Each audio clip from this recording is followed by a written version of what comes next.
সেই লোকদের দেখো যাদের ভাগ্য তোমার চেয়ে খারাপ। সেই সব লোককে দেখো না যারা তোমার চেয়ে বেশি ভাগ্যবান। তা না হলে তোমরা আল্লাহ তাআলাকে স্মরণ করায় অবহেলা করতে পারো, তা না হলে প্রতিপালকের প্রতি অকৃতজ্ঞ হয়ে যেতে পারো। তাহলে নবী বলেছেন তাদেরকে দেখো যাদের ভাগ্য খারাপ। তখন আপনি বলছেন আচ্ছা, এই লোকটার তো কোনো গাড়ি নেই, আমার একটা মারুতি অন্তত আছে। তাকে দেখবেন না যারা সে মার্সিডিজ। ও আমার মার্সিডিজ নেই কেন? ওই লোকের গাড়ি নেই, আমার তো একটা আছে। আপনি আল্লাহকে ধন্যবাদ জানাবেন। যখন মার্সিডিজ গাড়ির মালিকের সাথে নিজেকে তুলনা করবেন, ও আমার কেন মার্সিডিজ গাড়ি দিলেন না, তাদেরকে দেখবেন যাদের ভাগ্য খারাপ। তাহলে আপনি আল্লাহ সুবহানাহু ওয়া তাআলাকে স্মরণ করছেন। আর এটাই বৈশিষ্ট্য মানুষের।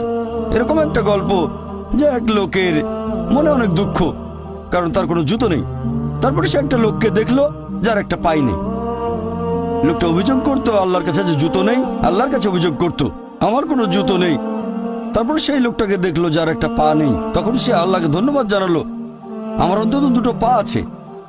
তাহলে সন্তুষ্ট হওয়া একটা পরীক্ষা। আমাদের নবী মুহাম্মদ সাল্লাল্লাহু আলাইহি ওয়াসাল্লাম বলেছেন, এটা আছে সহিহ বুখারীতে খণ্ড নম্বর ৮, যে সত্যিকারের সম্পদ হচ্ছে সন্তুষ্ট হওয়া, ধন সম্পত্তি নয়।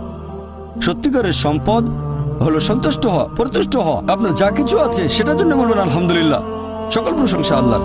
তাহলে হবেন সত্যিকারের মুমিন, হবেন সত্যিকারের বিশ্বাসী, হবেন সত্যিকারের মুসলিম।